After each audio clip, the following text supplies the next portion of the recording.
Here's a side hustle so simple that even a brain damaged rock could do it. You don't have to spend anything to set it up and it'll create you passive income. First, you want to go to Pinterest and create a business account. And after you've made your account, you want to click on ads. Next, you want to find interests and keywords. In the search section, type in any product you want. I'm going to go with t-shirt. Then look at the options that pop up and choose one with a high monthly search. Now head over to Canva and make a simple design. Next, head over to Printify and make a free account. Look for a t-shirt in the catalog, then put your design on it.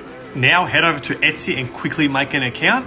And then in the Printify settings, connect your Etsy account. The reason we're connecting them is because when you get an order, Etsy will send that order to Printify and Printify will make the product and ship it straight to the customer. You don't have to do anything. All you need to do is create a simple listing like this. If we multiply the number of sales by the price of the product, this person has made over 3 million just from t-shirts.